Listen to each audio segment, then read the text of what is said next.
बारे में बात करेंगे कि एक्चुअल में स्पोर्ट्स फिजियोलॉजी होता क्या है। तो ठीक है, it is the study of long term and short term effect of training and body conditions of athlete. देखो स्पोर्ट्स फिजियोलॉजी, फिजियोलॉजी रिलेटेड है हमारे फिजिक से। जब हम फिजिक की बात करते हैं तो कहीं ना कहीं हमारे स्पोर्ट्स का कनेक्शन मिल जाता है। स्पोर्ट्स, अब इसका मतलब ये नहीं कोई पर्टिकुलर गेम या पर्टिकुलर एक्टिविटी ही हो, ये कुछ भी हो सकता है। आपका डेली रूटीन भी स्पोर्ट्स फिजियोलॉजी में आ सकता है। तो ये एक लॉन्ग या शॉर्ट टर्म इफेक्ट होता है किसी भी एथलीट पे या किसी भी पर्सन पे उसकी ट्रेनिंग का, ठीक है, उसकी बॉडी कंडीशन पे। ओके, तो चलो बात करते हैं आगे इसमें और कैसे डिफाइन कर सकते हैं। It is the study of how exercise और sport activity alter the functions and structure of our body. Actually हम फिजिकल एजुकेशन में पढ़ रहे हैं तो हम स्पोर्ट्स के बारे में ज़्यादा पढ़ेंगे। तो यहाँ पर क्या हो रहा है कि ये एक ऐसी स्टडी है कि जिसमें हमें बताया जाता है या जिसमें हम समझ पाते हैं कि हमें कैसी एक्सरसाइज या कौन सी स्पोर्ट एक्टिविटी करनी है जो कि हमारी बॉडी के स्ट्रक्चर्स और फंक्शंस को ऑल्टर करे, यानी कि हमारी बॉडी के स्ट्रक्चर्स या हमारे बॉडी के फंक्शंस हैं उनके अंदर एनहांसमेंट लाए या हमारे अकॉर्डिंग चेंजेस लेकर आए। ठीक है, अब चलो शुरू करते हैं कि हमारे जो फिजियोलॉजिकल फैक्टर्स होते हैं वो हमारी फिजिकल फिटनेस के कौन कौन से कंपोनेंट्स को डिटरमाइन करते हैं और कैसे कैसे करते हैं। तो हमें पता है कि कौन कौन से फिजियोलॉजिकल फैक्टर होते हैं और कौन कौन से हमारे फिजिकल फिटनेस के कंपोनेंट्स होते हैं। तो कंपोनेंट्स में पहला स्ट्रेंथ आता है, दूसरा हमारा स्पीड आता है, तीसरा हमारा एंडोरेंस आता है, फोर्थ हमारा फ्लेक्सिबिलिटी। तो इसके बारे में हम डिस्कस करते हैं। तो चलो शुरुआत करेंगे हम स्ट्रेंथ से। देखो स्ट्रेंथ में क्या होता है कि जो हमारी साइज ऑफ मसल होता है ये भी एक फैक्टर है जो कि हमारी स्ट्रेंथ को डिनोट करता है। यानी कि हमारी जो स्ट्रेंथ है वो हमारी मसल्स के साइज के ऊपर बहुत ज़्यादा डिपेंड करने वाली है, क्योंकि यहाँ पर जितना ज़्यादा बिगर और लार्जर मसल का साइज होगा वो ज़्यादा से ज़्यादा फोर्स प्रोड्यूस कर पाएगी, और जब ज़्यादा फोर्स प्रोड्यूस कर पाएगी तो वहाँ पर क्या होगा कि हमारी स्ट्रेंथ शो ऑफ हो जाएगी। अब यहाँ पर क्या है कि मेल और फीमेल दोनों के अंदर सिमिलर मसल्स होती हैं, लेकिन उनके अंदर क्या होता है कि मेल्स स्ट्रॉन्ग पाए जाते हैं क्योंकि उनके पास लार्जर और बिगर मसल्स होती हैं। मसल्स तो सब दोनों के पास, दोनों जेंडर्स के पास सेम है, लेकिन उनके साइजेस डिफरेंट हैं। इस वजह से आपको पता लगता है कि मेल ज्यादा स्ट्रॉन्गर होते हैं इन स्ट्रेंथ, क्योंकि इसमें क्या होता है कि फीमेल्स की जो मसल साइज होते हैं थोड़े छोटे होते हैं, इस वजह से उनको वो उतना फोर्स नहीं दे पाते जितना मेल्स के पास होता है। इस वजह से ये हमारी स्ट्रेंथ को डिटरमाइन करता है, साइज ऑफ द मसल। ठीक है, आगे बात करते हैं। दूसरा कंपोनेंट आता है इसके अंदर बॉडी वेट। हमारा बॉडी वेट, यानी कि जब भी हम बॉडी वेट की बात करते हैं तो अपने स्ट्रक्चर के बारे में हमें याद आता है, और जब स्ट्रक्चर के बारे में याद आता है तो हम समझ जाते हैं कि हमारी बॉडी का स्ट्रक्चर कितना फैला हुआ है, कितना चौड़ा है, कितना लंबा है। ठीक है, तो यहाँ बॉडी वेट की हम बात कर रहे हैं। तो बॉडी वेट के अंदर क्या होने वाला है कि जितना ज्यादा पर्सन हैवी होगा तो उसे हिलाने में उतनी ज्यादा हमें ताकत लगानी पड़ेगी, क्योंकि किसी एक पोल को हिलाने में और किसी एक लकड़ी को हिलाने में बहुत फर्क होता है। तो यही अगर हम बात कर रहे होंगे तो जो बंदा हैवियर होगा वो स्ट्रॉन्गर भी होगा, जो लाइटर है उससे ज्यादा तो स्ट्रॉन्गर हमेशा होने वाला है। तो यहाँ पर एक पॉजिटिव कोरिलेशन बन जाता है बॉडी वेट और स्ट्रेंथ के बीच में, जो कि वेट लिफ्टर होते हैं जैसे कि, या मतलब जो इंटरनेशनल वेट लिफ्टर्स होते हैं, जो हैवी वेट लिफ्टर्स होते हैं वो ज़्यादा वेट लिफ्ट कर पाते हैं। इस वजह से उनकी बॉडी की स्ट्रेंथ भी हम ऐसे डिफाइन कर पाते हैं, क्योंकि जो हैवी वेट लिफ्टर्स होते हैं उनका बॉडी वेट कुछ ज़्यादा ही होता है और पॉजिटिव कोरिलेशन बनाता है उनके बॉडी वेट के साथ।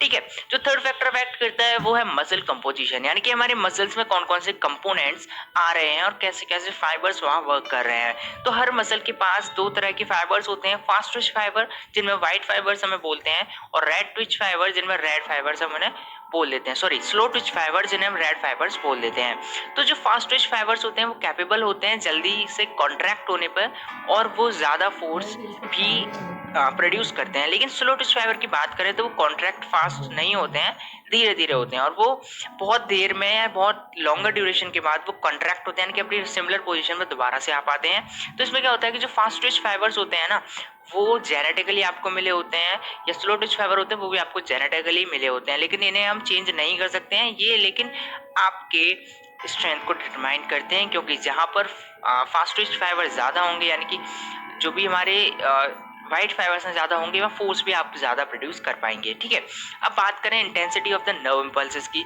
तो इंटेंसिटी ऑफ नर्व इम्पल्सेस भी हमारा क्या है कि एक कंपोजिशन होता है जिसमें नंबर ऑफ मोटर यूनिट्स हमारी आती हैं। अब नंबर ऑफ मोटर यूनिट्स का क्या मतलब होता है कि जो टोटल फोर्स जो होती है हमारी वो किसके, हमारे जो मोटर डेवलपमेंट जो हुआ है, यानी कि जो हमारे मोटर मोटर डेवलपमेंट यानी कि मोटर मूवमेंट जो है हमारे, फाइन मूवमेंट जो है हमारे, वो कितने ज़्यादा इफेक्टिव है, उनकी वजह से हमारी फोर्स ज़्यादा डिपेंड करेगी कॉन्ट्रैक्टिंग मोटर यूनिट्स के ऊपर। ठीक है, तो वहाँ पर क्या होगा, जो मसल्स की फोर्स होगी वो मोटर यूनिट्स के ऊपर डिपेंड कर रही है। तो यहाँ पर क्या हो रहा है कि जो स्ट्रॉन्ग नर्व इम्पल्स है हमारे जो सेंट्रल नर्वस सिस्टम से है, वो ज़्यादा एक्टिवेट हो जाएगी और ज़्यादा नंबर ऑफ मोटर यूनिट्स उसके पास आ जाएंगे। यहाँ मोर है, नॉट मोर। ठीक है, तो यहाँ पे क्या होगा कि बहुत जल्दी स्ट्रांगली वो कॉन्ट्रैक्ट होगा और ज़्यादा फोर्स हमें अवेलेबल कराएगा और स्ट्रेंथ भी इससे ज़्यादा बढ़ेगी। तो इंटेंसिटी जो है हमारी नर्व की, यानी कि तीव्रता जो है हमारी, तेजी जो है हमारे कंट्रैक्शन की नर्व्स की, वो भी हमारे स्ट्रेंथ को डिनोट कर रही है। ठीक है, अब हम बात करेंगे फिजियोलॉजिकल फैक्टर्स अफेक्टिंग हमारा जो स्पीड है, यानी कि स्पीड को कौन कौन से डिटरमाइन करते हैं। पहला आता है mobility of the nervous system, यानी कि जो हमारी मसल्स होते हैं कंट्रैक्ट होती हैं, रिलैक्स होते हैं किसी एक मैक्सिमम पॉसिबल स्पीड के साथ। जैसे कि स्प्रिंटिंग इवेंट होता है, इसमें हमारी मसल्स कॉन्ट्रैक्ट भी होती हैं, रिलैक्स भी होती हैं। ठीक है, तो ये जो रैपिड कंट्रैक्शन और रिलैक्सेशन होता है मसल्स का, उसे हम मोबिलिटी कहते हैं, यानी कि मूवमेंट होता है उनके अंदर, एक फास्ट मूवमेंट। ठीक है, अब जो मोबिलिटी हो रही है वो हम उसे एक लिमिटेड एक्सटेंट तक उसे हम ट्रेन कर सकते हैं, लेकिन स्पीड जो हमारी होती है, हमारा जेनेटिक फैक्टर होता है। एक एथलीट का बच्चा स्पीड में ज्यादा होगा। ठीक है, क्योंकि हमारी मसल्स कॉन्ट्रैक्ट हो रही थी जल्दी तरीके से, तो हमारी स्पीड ये शो ऑफ कर रही थी। ओके, अब बात करते हैं मसल कंपोजिशन की। तो मसल कंपोजिशन में हमारे फास्ट ट्विच फाइबर आते हैं जो कि कॉन्ट्रैक्ट फास्ट रेट पर होते हैं, तो वो ज्यादा फोर्स अप्लाई करते हैं। इस वजह से जो स्लो ट्विच फाइबर होते हैं वो कैपेबल नहीं हो पाते हैं और वो फास्टर कॉन्ट्रैक्ट नहीं कर पाते हैं। इस वजह से जो कॉन्ट्रैक्टिंग होती है उनकी लॉन्गर ड्यूरेशन के लिए होती है। वही मसल कंपोजिशन के अंदर क्या हो रहा है कि जो फास्ट ट्विच फाइबर है वो भी हमारी स्पीड को शो कर रहे हैं। चलो आगे बात कर लेते हैं एक्सप्लोसिव स्ट्रेंथ की, यानी कि हम जब कोई एक्सप्लोसिव मूवमेंट करते हैं, ठीक है, तो एक्सप्लोसिव स्ट्रेंथ वहां पे हमें नीडेड होती है। जब एक्सप्लोसिव स्ट्रेंथ जो होती है हमारी मसल कंपोजिशन पे डिपेंड होती है और मसल साइज पे डिपेंड होती है, मसल कोऑर्डिनेशन पे भी डिपेंड होती है। तो यहाँ पे मसल कंपोजिशन पे डिपेंड थी फास्ट ट्विच फाइबर्स पे। ठीक है, और यहाँ पर डायरेक्टली हम प्रोपोर्शनल हो जाते हैं मसल कंपोजिशन के। तो यहाँ पर जो हमारे मेटाबॉलिक रेट है, ठीक है, यानी कि हमारी जो एक्सप्लोसिव स्ट्रेंथ है वो मसल कंपोजिशन, मसल साइज पे और मसल कोऑर्डिनेशन पर डिपेंड कर रही है और मेटाबॉलिक प्रोसेस पे भी हमारे डिपेंड कर रही है। क्योंकि हमारी स्ट्रेंथ तभी निकलेगी जब हमारा मेटाबॉलिक रेट अच्छा होगा और वो हमारी बॉडी के अंदर डाइजेस्टिव सिस्टम अच्छा कर पाएगा। तो यहाँ पर जो स्लो ट्विच और फास्ट ट्विच फाइबर होते हैं वो भी हमारे जेनेटिकली मिले हुए होते हैं, ये भी हमारी स्पीड को शो करते हैं। ठीक है, अब हम फ्लेक्सिबिलिटी की बात करते हैं। तो good flexibility allow us maximum range of movement without much internal resistance, यानी फ्लेक्सिबिलिटी तो आप जानती हो, सीधी सीधी बात है कि हमारे रेंज ऑफ मूवमेंट होती है हमारे जॉइंट्स की, कितना मूवमेंट हो पा रहा है किसी बिना रेसिस्टेंस के। ठीक है, और लास्ट आता है हमारा बायोकेमिकल रिजर्व और मेटाबॉलिक रेट।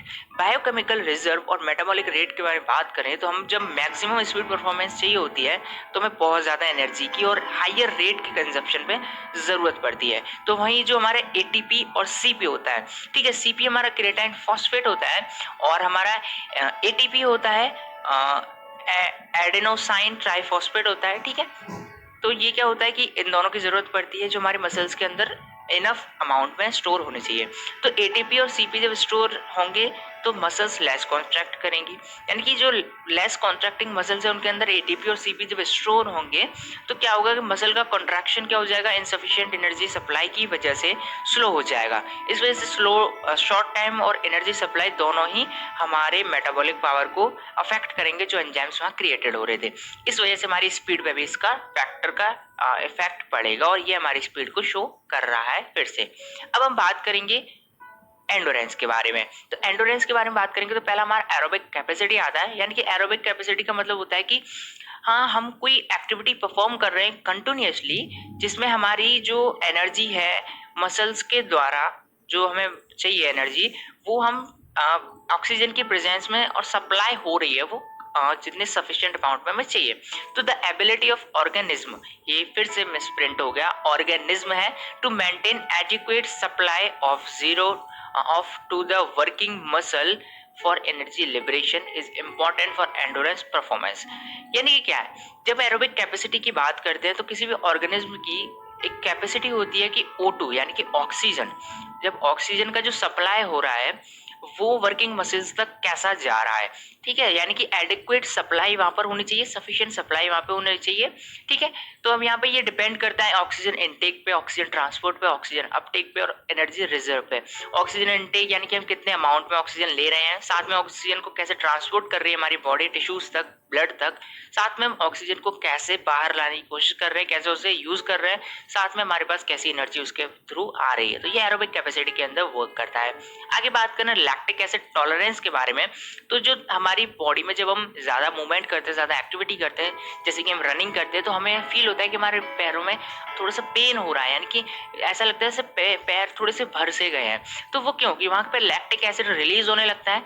तो वहां पर अगर आपकी वो कैपेसिटी अच्छी है, ज्यादा लैक्टिक एसिड को स्टोर करने की कैपेसिटी अच्छी हो जाती है, तो आपकी एनारोबिक कैपेसिटी भी बढ़ जाएगी, इस वजह से आपकी एंडोरेंस लेवल भी बढ़ जाएगा, ठीक है। आगे बात करते हैं हम मूवमेंट इकोनॉमी की, तो यानी कि हम कैसे मूवमेंट करते हैं, हमारे जैसे रनिंग कर रहे हैं या फिर हम कोई स्पोर्ट्स इवेंट में पार्टिसिपेट कर रहे हैं, तो हम कैसे वहां पर मूवमेंट कर रहे हैं जिसमें हमारी एनर्जी तो कम लगे ही, साथ में हमारा वर्क भी इफिशिएंटली हो जाए। तो लॉन्गर ड्यूरेशन तक जब हम काम कर पाएंगे तो उसे हम एक गुड टेक्निक के अंदर कर पाएंगे, और गुड टेक्निक भी हमारे एंडोरेंस को शो करेगी, क्योंकि हम वहां पे अपनी एनर्जी को सेव कर पा रहे हैं। हमारा आता है मसल कंपोजिशन, जिसमें हमारे फास्टेस्ट फाइबर्स भी कैपेबल होते हैं फास्टर कॉन्ट्रैक्ट रेट करने के लिए, साथ में वो क्या करते हैं मोर फोर्स प्रोड्यूस करते हैं। लेकिन स्लो ट्विच फाइबर सिंपल सी बात है, जो सिमिलर चीज चल रही है वो लॉन्गर ड्यूरेशन में कॉन्ट्रैक्ट होते हैं, इस वजह से वहां पर थोड़ी सी एंडोरेंस लेवल भी हमारी बढ़ जाती है।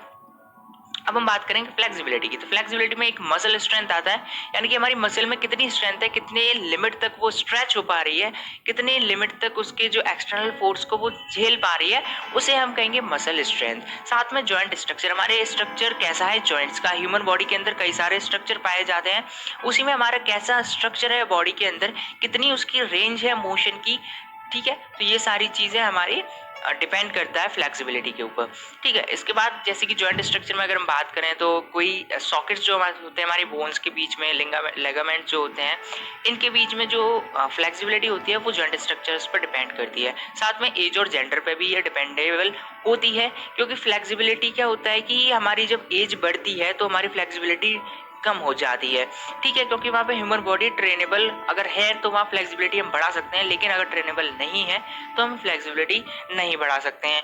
वहीं जेंडर की बात करें तो जेंडर भी फ्लेक्सिबिलिटी को शो करता है, क्योंकि इसमें जो फीमेल्स होती हैं वो ज़्यादा फ्लेक्सिबल होती हैं, ठीक है, मेल्स के, क्योंकि उनकी बॉडी थोड़ी सी सॉफ्ट और उनकी बोन्स भी हल्की सी सॉफ्ट होती हैं। बात करेंगे अगर स्ट्रेचेबिलिटी ऑफ मसल्स की, तो हमने मसल स्ट्रेंथ में पढ़ा, उसी का सिमिलर फैक्टर है कि हमारी रेंज कितनी है हमारे मसल्स की स्ट्रेचिंग की, ठीक है, ये भी डिपेंड करेगा। साथ में इंटरनल एनवायरनमेंट, यानी कि हमारी जो एक बॉडी का टेम्परेचर है हमारी बॉडी के अंदर, मतलब कैसे हम उसे मेंटेन करके रखते हैं, ये भी डिपेंड करता है हमारी फिजियोलॉजिकल फैक्टर जो कि डिटरमाइन करते हैं फ्लेक्सिबिलिटी को, ठीक है। नेक्स्ट आता है हमारा कोई प्रीवियस इंजरी तो नहीं है। अगर हमारी बॉडी में ऐसी कोई प्रीवियस इंजरी आ जाती है जो हमारी फ्लेक्सिबिलिटी से डायरेक्टली रिलेटेड है, तो हम फ्लेक्सिबिलिटी थोड़ी कहीं ना कहीं लूज हो जाएगी, या कहीं ना कहीं कुछ ना कुछ उसका इफेक्ट जरूर पड़ेगा, क्योंकि जब भी हमें फ्लेक्सिबिलिटी की बात करते हैं तो हमें स्ट्रॉन्ग जॉइंट की रेंज मूवमेंट चाहिए होता है, वहीं अगर कोई इफेक्ट पड़ जाएगा तो प्रॉब्लम हो सकती है, ठीक है। अब हम बात करेंगे कि हम जब एक्सरसाइज करते हैं तो कार्डियोवास्कुलर सिस्टम पे उसके क्या क्या इफेक्ट पड़ते हैं। First of all cardiovascular system में बहुत सारे चेंजेस के अंदर जाता है, जब हम एक्सरसाइज करते हैं तो बहुत सारे चेंजेस उसके अंदर आते हैं, जैसे कि कार्डियोवास्कुलर सिस्टम जब हम एक्सरसाइज शुरू करते हैं तो वहाँ पे हमारी बॉडी में बहुत सारी डिमांड्स बढ़ती जाती हैं, ठीक है। जैसे कि कार्डियोवास्कुलर सिस्टम हमारा क्या करता है, जो ऑक्सीजन होता है उसे वर्किंग मसल्स तक पहुंचाता है, रिटर्न करता है ब्लड लंग्स को, और उसे रीऑक्सीजनेट करने की कोशिश करता है, साथ में हमारा फ्यूल जो होता है उसे डिलीवर करता है बॉडी के अंदर से, न्यूट्रिएंट हुए, ऑक्सीजन हुआ, ठीक है, जो बॉडी के एक्टिव टिश्यूज होते हैं उनके अंदर तक, ठीक है। तो इनको हम ऐसे पढ़ सकते हैं, इमीडिएट इफेक्ट होता है एक एक्सरसाइज का, और एक लॉन्ग टर्म इफेक्ट होता है। इमीडिएट यानी कि जो इंस्टेंट टाइम पे आ जाए, और लॉन्ग टर्म जो परमानेंट रहे, ठीक है। अब यहाँ बात करेंगे हम इमीडिएट इफेक्ट्स ऑफ एक्सरसाइज की। तो इमीडिएट इफेक्ट ऑफ एक्सरसाइज में क्या होता है कि जब हम एक्सरसाइज कर रहे होते हैं तो हमारा हार्ट रेट बढ़ जाता है। नॉर्मली हमारा कितना हार्ट रेट होता है, 72 बीट्स पर मिनट, ठीक है, लेकिन वो बाद में बढ़ जाता है जब हम एक्सरसाइज करते रहते हैं तो हमारा जो हार्ट बीट होती है उनका रेट बढ़ जाता है, ठीक है। अब बात करें अगर इंक्रीज इन स्ट्रोक वॉल्यूम, पहली बात तो स्ट्रोक वॉल्यूम होता क्या है कि जब भी हमारा जो ब्लड है एक बीट के अंदर कितना इजेक्ट हो रहा है हमारे लेफ्ट वेंट्रिकल से, उसे हम स्ट्रोक वॉल्यूम कहते हैं। यानी कि वो एक स्ट्रोक दे रहा है जिसमें लेफ्ट वेंट्रिकल कितना ब्लड इजेक्ट यानी कि बाहर निकाल रहा है एक बीट के अंदर। इसे हम मिली लीटर पर बीट पे इसे मेजर करते हैं। ठीक है, बाद में अगर बात करें इंक्रीज इन कार्डियक आउटपुट की, तो इसको भी जान लेते हैं कि कितना ब्लड पंप हो रहा है 1 मिनट के अंदर किसी भी हार्ट से। ठीक है, और ये भी एक स्ट्रोक का प्रोडक्ट है क्योंकि यहाँ पे भी स्ट्रोक आ रहा है। साथ में इसे हम लीटर पर मिनट में इसे हम मेजर करते हैं। इंक्रीज इन ब्लड फ्लो, जब हम एक्सरसाइज करते हैं तो हमारे ब्लड का टेम्परेचर बॉडी का टेम्परेचर तेज हो जाता है, इस वजह से हमारा ब्लड फ्लो भी तेज हो जाता है। ब्लड प्रेशर भी बढ़ सकता है, जब अगर हम ज़्यादा एक्सरसाइज करते हैं तो हमारा ब्लड का जो प्रेशर होता है नर्व्स के अंदर वो ज़्यादा इंक्रीज हो जाता है। ठीक है, अब बात करेंगे लॉन्ग टर्म इफेक्ट्स के बारे में। तो लॉन्ग टर्म में क्या, हमारा जब हम कंटिन्यूसली एक्सरसाइज करते रहते हैं तो हमारा जो हार्ट का जो साइज होता है वो थोड़ा सा बढ़ जाता है, क्योंकि वहाँ पे उसे आदत पड़ जाती है उस पंपिंग की, उस ज़्यादा ब्लड को सर्कुलेट करने की, तो वो उस ब्लड को कंज्यूम करने के लिए अपना साइज बढ़ा लेता है। हार्ट रेट, यानी कि जो हम रेस्टिंग हार्ट रेट होता है, यानी कि जब हम रुक जाते हैं तो हमारा जो हार्ट रेट होता है, जैसे कि जब हम एक्सरसाइज करते हैं तो हमारा हार्ट रेट कंटिन्यूसली धड़ धड़ करके बजता ही रहता है, लेकिन यहाँ पे क्या हो रहा है कि डिक्रीज हो जाता है। जब हम लॉन्ग टर्म में उन एक्सरसाइज को करते रहते हैं तो हमें उनकी आदत पड़ जाती है सीधी सी, तो वो हार्ट रेट जो होता है वो नॉर्मल लगता है उसे, कितनी भी एक्सरसाइज आप कर लो। ठीक है, स्ट्रोक वॉल्यूम भी इंक्रीज हो जाता है जब हम रेस्ट करते हैं, यानी कि वो ज्यादा ब्लड पंप कर रहा होता है एक बीट के अंदर। ठीक है, अब क्या होता है, कार्डियक आउटपुट, यानी कि 1 मिनट के अंदर जितना ब्लड पंप कर रहा था वो भी उसका रेट इंक्रीज हो जाता है। यहाँ पे ब्लड फ्लो भी हमारा इंक्रीज हो जाता है। ठीक है, और ब्लड प्रेशर में डिक्रीमेंट आ जाता है। ओके, अब आगे बात करें तो इसमें ब्लड वॉल्यूम जो होता है वो भी हमारा इंक्रीज हो जाता है। क्विकर रिकवरी रेट आ जाता है, क्योंकि हमें आदत पड़ जाती है तो हम जल्दी से रिकवर कर पाते हैं। Reduce risk of heart disease, यानी कि हार्ट हमारा हेल्दी स्टेट में आ जाता है और वहां से हमारा जो रिस्क होता है हार्ट डिसीज का वो रिड्यूस हो जाता है। ठीक है, आगे बात करते हैं effect of exercise on respiratory system. हमारे रेस्पिरेटरी सिस्टम पे इसका क्या इफेक्ट पड़ता है। देखो, स्ट्रॉन्ग विल पावर, जब भी हमें ब्रीथ इन ब्रीथ आउट करते हैं तो हमें एक कॉन्फिडेंस आता है, हमें एक विल पावर जनरेट होती है कि कैसे हम अपनी बॉडी को एक प्रॉपर और एक कॉन्फिडेंट वे में ट्रेन कर सकते हैं। ठीक है, उसके बाद हमारा क्या होता है, टाइडल एयर कैपेसिटी हमारी जो होती है वो बढ़ जाती है, क्योंकि जो हमारा एयर का जो फ्लो होता है हमारी बॉडी के अंदर हमारे लंग्स तक के लिए, वो हमारे रेस्पिरेटरी मूवमेंट को डेवलप करता है, और जो अमाउंट ऑफ एयर होता है जो हम ब्रीथ इन या ब्रीथ आउट करते हैं उसका रेट भी बढ़ जाता है। ठीक है, क्योंकि जो पहले वाला होता है उससे ज्यादा एक्सरसाइज करने पर हमारी ब्रीथ को इफेक्ट पड़ता है, तो इस वजह से वो हमारा जो है एक रूटीन के अंदर आ जाता है। आगे बात करें decrease in rate of respiration. Rate of respiration का मतलब होता है कि जब बिगिनर स्टार्ट करते हैं एक्सरसाइजेस तो उनका रेट क्या होता है रेस्पिरेशन का, काफी तेज बढ़ने लगता है। जब वो सेम इंडिविजुअल वही एक्सरसाइज परफॉर्म करते रहते हैं डेली बेसिस पे, तो उनका जो हार्ट रेट होता है वो क्या करता है, पहले की स्टेज से कंपेयर करें तो कम हो जाता है। ठीक है, ज्यादा वर्क नहीं, मतलब ज्यादा उन पे फोर्स नहीं डालता है। ठीक है, आदत पड़ जाती है। हमारा जो डायफ्राग्म होता है और मसल्स होती हैं उन्हें भी स्ट्रेंथ किया जाता है। सेकंड विंड की जो प्रॉब्लम होती है, यानी कि सेकंड विंड यानी कि जब हम ब्रीथ मतलब टोटली ब्रीथ लेस हो जाते हैं, जब हम कोई एक्सरसाइज कर रहे हैं और हमें ज्यादा नीड की होती है ब्रीथ की, तो हम बहुत तेजी से सांसें लेने लगते हैं, तो इस चीज में उन्हें फायदा होता है, अवॉइड कर देता है सेकंड विंड को, यानी कि हमें जब जरूरत होती है ज्यादा ऑक्सीजन की तो वो लैकिंग होने ही नहीं देता है एक्सरसाइज करने के बाद respiratory system. Unused alveoli become active, यानी कि जो रेगुलर एक्सरसाइज हम करते हैं तो हमारे जो एल्वेओल्स होते हैं वो ज्यादा अमाउंट में ऑक्सीजन जनरेट करते हैं विगरस या प्रोलॉन्ग्ड एक्सरसाइज के थ्रू। तो ये क्या होता है कि जो हमारे एल्वेओल्स जो होते हैं, पैसिव जो एल्वेओल्स होते हैं वो दोबारा से एक्टिव हो जाते हैं। हमारी एंडोरेंस में भी इंक्रीमेंट आता है। साथ में हमारा जो एयर वॉल्यूम होता है, यानी कि अमाउंट ऑफ एयर होता है जो कि हम लंग्स लेफ्ट लंग में जो ले रहे होते हैं एक्सहेलेशन के बाद में, तो वो सारी चीजें बढ़ने लगती हैं, उनका रेट बढ़ने लगता है। ठीक है, हमारे जो लंग्स का और चेस्ट का साइज होता है वो भी इंक्रीज हो जाता है, क्योंकि हम एयर कंटिन्यूस वे पे ज्यादा लेने लगते हैं, तो इस वजह से उन्हें भी आदत पड़ जाती है हार्ट की तरह। ठीक है, अब हमें डिसीज से भी ये प्रिवेंट करने लगता है। हमें इनहेलेशन एक्सहेलेशन से क्या होता है कि हमारे इंडिविजुअल जो एक्सरसाइज करते हैं यहाँ, तो उनका क्या होता है कि जो वेस्ट प्रोडक्ट्स होते हैं वो आसानी से निकलने लगते हैं। ठीक है, तो क्या होता है कि वो डिसीज से प्रिवेंशन उन्हें मिलने लगता है। साथ में हमारी वाइटल एयर कैपेसिटी होती है उसे भी ये इंक्रीज कर देता है।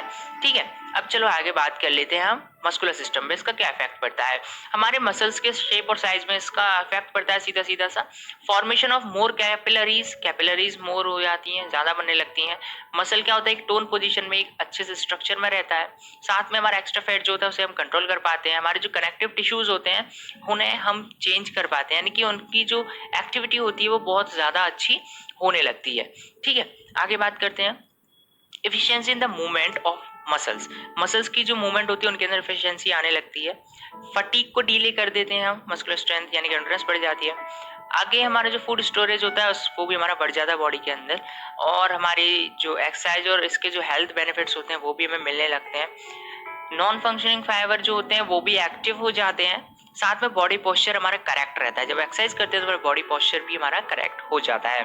हमारा रिएक्शन टाइम भी इम्प्रूव हो जाता है, यानी कि किसी भी एक्टिविटी को करने के अंदर जब हमें रिएक्शन की जरूरत पड़ती है तो वो टाइम भी बहुत अच्छे से इम्प्रूव हो जाता है। ठीक है, अब हम बात करेंगे एजिंग। एजिंग क्या होता है, तो खैर एजिंग एक ऐसी इनएविटेबल या फिर हम कह सकते हैं एक कॉम्प्लेक्स मल्टीफैक्टोरियल प्रोसेस है, यानी कि जो रिवर्सिबल नहीं होती है। एक ऐसी प्रोसेस है जिसमें हमारे जो ऑर्गन सिस्टम्स होते हैं या टिश्यूज होते हैं उनका रेगुलरली या प्रोग्रेसिवली डिजनरेशन होना शुरू हो जाता है। ये क्या होता है कि ये जेनेटिक्स, यानी कि it is largely determined by genetics और influenced by a wide range of environmental factor, जैसे डाइट हुआ, एक्सरसाइज हुआ, या माइक्रो ऑर्गेनिम्स का वर्क हुआ, पॉल्यूटेंट्स हुए, रेडिएशंस हुए। ये सारी चीजें हमें अफेक्ट करती हैं हमारी बॉडी को कि हम कितनी जल्दी बूढ़े होने लगते हैं, यानी कि कितनी जल्दी एजिंग होने लगती है हमें। एजिंग एक ऐसी प्रोसेस है जिसमें चेंजेस आते रहते हैं टाइम के साथ, और ये चेंजेस नोटिसेबल होते हैं 30 साल की एज के बाद। ठीक है, इसके बाद क्या है कि एजिंग एक इरिवर्सिबल और कंटिन्यूस प्रोसेस है, क्योंकि इसमें हमारी इफिशिएंसी फिजियोलॉजिकल फंक्शन की, जो फिजियोलॉजिकल फंक्शंस होते हैं उनकी डिक्रीज होने लगती है। आगे बात करें तो इसमें फिजियोलॉजिकल चेंजेस क्या क्या होते हैं, तो मसल साइज और स्ट्रेंथ में चेंज आता है, सीधी सी बात है।